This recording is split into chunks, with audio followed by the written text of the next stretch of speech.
നമസ്കാരം, കലാകൗമുദി ഓൺലൈനിലേക്ക് സ്വാഗതം. നിലമ്പൂരിൽ കോൺഗ്രസ് സ്ഥാനാർത്ഥി ആര്യാടൻ ഷൗക്കത്ത് പരാജയപ്പെടുകയാണെങ്കിൽ UDFിലെ അധികാര സമവാക്യങ്ങൾ അല്ലെങ്കിൽ UDFിൻ്റെ ഭാവി പരിപാടികൾ എന്തായിരിക്കും? എന്തൊക്കെ പ്രശ്നങ്ങളാണ് UDF ഉണ്ടാകാൻ പോകുന്നത്? ഇത്തരത്തിലൊരു ചർച്ചയും ഇപ്പോൾ നടക്കുന്നുണ്ട്. ഈ സ്വയം സ്വരാജ് സ്ഥാനാർത്ഥിയാവുകയും PV അൻവർ സ്വതന്ത്ര സ്ഥാനാർത്ഥിയാവുകയും BJPക്ക് കേരള കോൺഗ്രസ്സുകാരനായ ഒരു ക്രൈസ്തവ സ്ഥാനാർത്ഥി വരികയും ചെയ്തപ്പോൾ UDFിൻ്റെ സാധ്യതകൾക്ക് അവിടെ ചെറിയ മങ്ങലേറ്റു എന്നാണ് പൊതുവെ തെരഞ്ഞെടുപ്പ് വിശാരദന്മാർ പറയുന്നത്. അങ്ങനെ വരികയും ആര്യാടൻ ഷൗക്കത്ത് പരാജയപ്പെടുകയും ചെയ്യുന്ന ഒരു അവസ്ഥയുണ്ടായാൽ എന്തായിരിക്കും UDFിൻ്റെ ഭാവി? ഇതിനെക്കുറിച്ച് ചില സംസാരങ്ങൾ, ചില ആശയവിനിമയങ്ങൾ UDFിനുള്ളിൽ തന്നെ നടക്കുന്നുണ്ട്. അതിൽ പ്രധാനപ്പെട്ടത് മുസ്ലിം ലീഗ് പിന്നെ UDFിൽ നിൽക്കണമോ വേണ്ടയോ എന്ന് ആലോചിക്കുമെന്നതാണ്. മലപ്പുറം ജില്ല എന്നാൽ UDFിൻ്റെ അല്ലെങ്കിൽ UDFിലെ ഏറ്റവും പ്രധാന കക്ഷിയായ മുസ്ലിം ലീഗിൻ്റെ പ്രധാന തട്ടകമാണ്. മലപ്പുറം ജില്ലയില്ലെങ്കിൽ മുസ്ലിം ലീഗ് ഇല്ല എന്ന് തന്നെയാണ് യാഥാർത്ഥ്യം.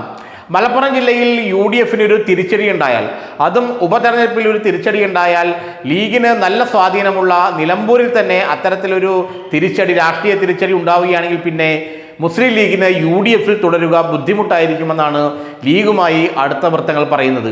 അവർ നേരെ ഇടതു മുന്നണിയിലേക്ക് പോകും, അല്ലെങ്കിൽ പിണറായി വിജയൻ്റെ കക്ഷത്തിൽ കൊണ്ട് തലവയ്ക്കുമെന്നൊന്നും അല്ല അർത്ഥം. പക്ഷേ പിന്നെ ഈ UDFിൽ എന്ത് പറഞ്ഞ് മുസ്ലിം ലീഗിന് നിൽക്കാൻ കഴിയും? തങ്ങളുടെ സ്വാധീനമുള്ള, വളരെയേറെ സ്വാധീനമുള്ള നിലമ്പൂരിൽ UDF സ്ഥാനാർത്ഥി, തങ്ങൾ പിന്തുണച്ച സ്ഥാനാർത്ഥി പരാജയപ്പെട്ടാൽ, അതും ഉപതെരഞ്ഞെടുപ്പിൽ മുഖ്യമന്ത്രിയും CPM തങ്ങളുടെ പ്രസ്റ്റീജ് പോരാട്ടമായി കാണുന്ന നിലമ്പൂർ ഉപതെരഞ്ഞെടുപ്പിൽ PV അൻവർ രാജിവെച്ചതിനെ തുടർന്നുണ്ടായ ഉപതെരഞ്ഞെടുപ്പിൽ, PV അൻവർ പിണറായി സത്തിനെതിരെ യുദ്ധം പ്രഖ്യാപിച്ചതിനെ തുടർന്നുണ്ടായ ഉപതെരഞ്ഞെടുപ്പിൽ UDF പരാജയപ്പെട്ടാൽ അത് കോൺഗ്രസിനേക്കാൾ വലിയ നാണക്കേട് മുസ്ലിം ലീഗിന് ഉണ്ടാക്കുമെന്നാണ് പറയുന്നത്. അതുകൊണ്ട് തന്നെ വളരെ ശ്രദ്ധിച്ചാണ് ഇക്കാര്യത്തിൽ മുസ്ലിം ലീഗ് മുന്നോട്ട് പോകുന്നത്. PV അൻവറെ അനുനയിപ്പിച്ച് കൂടെ നിർത്തണമെന്ന ലീഗിൻ്റെ ആവശ്യം പ്രതിപക്ഷ നേതാവ് VD സതീശൻ തള്ളിയത് അവർക്ക് വലിയ അലോസരമുണ്ടാക്കിയിട്ടുണ്ട്. അതുകൊണ്ട് തന്നെ ഇവിടെ എന്ത് കാര്യവും ഇനി കോൺഗ്രസ് തന്നെ ആലോചിച്ച് ചെയ്താൽ മതി. കാരണം കോൺഗ്രസിൻ്റെ സീറ്റാണല്ലോ നിലമ്പൂർ. കോൺഗ്രസിൻ്റെ സീറ്റിൽ കോൺഗ്രസ് തന്നെ ആലോചിച്ച് കാര്യങ്ങൾ ചെയ്യട്ടെ, നമ്മൾക്ക് അതിൽ കൂടുതൽ എന്ത് ചെയ്യാൻ കഴിയുമെന്നുള്ള നിലപാട് ലീഗ് എടുക്കുന്നുണ്ട്. അതുകൊണ്ട് തന്നെ ലീഗിലെ പ്രമുഖ നേതാക്കളെല്ലാം ഒന്ന് പതിയെ പിന്നോക്കം വരി നിൽക്കുകയാണെന്നാണ് നിലമ്പൂരിൽ നിന്ന് നമുക്ക് കിട്ടുന്ന വിവരം. പക്ഷേ അവിടെ UDF സ്ഥാനാർത്ഥി ആര്യാടൻ ഷൗക്കത്ത് പരാജയപ്പെടുന്ന ഒരു അവസ്ഥ ഉണ്ടായാൽ പിന്നെ UDFിൽ നിൽക്കണമോ എന്നുള്ള കാര്യം ലീഗ് ഒന്ന് പുനരാലോചിക്കും. ആ പുനരാലോചന എന്ന് പറയുന്നത് UDFിൻ്റെ അടിത്തറയെ തന്നെ ബാധിക്കാൻ സാധ്യതയുണ്ടെന്നാണ് പറയപ്പെടുന്നത്.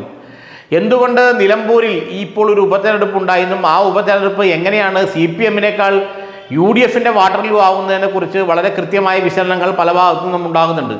പ്രധാനപ്പെട്ടായി പറയുന്നത് ആര്യാടൻ ഷൗക്കത്തിനെ സ്ഥാനാർത്ഥിയായിട്ട് നിർത്താൻ ലീഗിനും വലിയ താല്പര്യം ഉണ്ടായിരുന്നില്ല അത്രയും.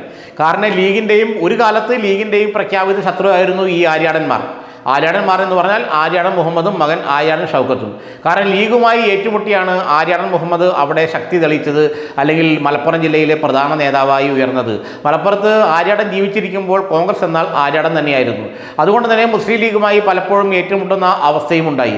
എന്നാൽ അതുകൊണ്ട് തന്നെ ആര്യാടൻ ഷൗക്കത്തിനെ സ്ഥാനാർത്ഥിയാക്കി നിർത്താൻ ലീഗിന് അത്രയ്ക്ക് താല്പര്യമുണ്ടായില്ല. അവർക്ക് കൂടുതൽ താല്പര്യം PV അൻവറിനെ UDF സ്വതന്ത്ര സ്ഥാനാർത്ഥിയായി അവിടെ മത്സരിപ്പിക്കാനായിരുന്നു.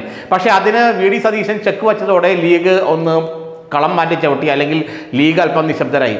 ഏതായാലും അവിടെ ആര്യാടൻ ഷൗക്കത്ത് പരാജയപ്പെടുന്ന അവസ്ഥയുണ്ടായാൽ ഒരു സംശയവും വേണ്ട, ലീഗ് UDFിൽ നിൽക്കുന്ന കാര്യം വീണ്ടും ആലോചിക്കും. ഒരുപക്ഷെ UDFിൽ നിന്ന് തൽക്കാലം ഒന്ന് മാറി നിന്ന് 1990-കളിൽ 90 സംഭവിച്ച പോലെ, അന്നത് നിയമസഭ ഇലക്ഷൻ മുമ്പ് സംഭവിച്ച പോലെ ലീഗ് വേണമെങ്കിൽ ഒന്ന് UDFിൽ നിന്ന് മാറി സ്വതന്ത്രമായിട്ടൊന്ന് നിന്ന് UDF നേതൃത്വത്തെ ഒന്ന് ഒരു ഭീഷണിയിൽ, ഒരു പ്രതിസന്ധിയിലാക്കാൻ പോലും സാധ്യതയുണ്ടെന്നാണ് പറയപ്പെടുന്നത്. ഏതായാലും UDF സ്ഥാനാർത്ഥി, കോൺഗ്രസ് സ്ഥാനാർത്ഥി നിലമ്പൂർ ഉപതെരഞ്ഞെടുപ്പിൽ പരാജയപ്പെട്ടാൽ പിന്നെ UDFിൻ്റെ ഭാവി അത്ര ശോഭനമായിരിക്കില്ല. അത് ലീഗിന് നന്നായി അറിയാം. ലീഗ് ഒരു പക്ഷേ കളം മാറ്റി ചവിട്ടിയേക്കാം, അല്ലെങ്കിൽ കടുത്ത സമ്മർദ്ദം കോൺഗ്രസിൽ ഏൽപ്പിച്ചുകൊണ്ട് ലീഗ് ഒന്നുകൂടി UDFിൽ പിടിമുറുക്കിയേക്കാം. ഒന്നുകിൽ ഈ ലീഗ് പുറത്തേക്ക് പോകും, അല്ലെങ്കിൽ ലീഗ് പറയുന്നത് പോലെ UDF കേൾക്കേണ്ടി വരും. ഈ രണ്ടിലൊന്ന് സംഭവിക്കും. എങ്ങനെ? അവിടെ ആര്യാടൻ ഷൗക്കത്ത് പരാജയപ്പെട്ടാൽ.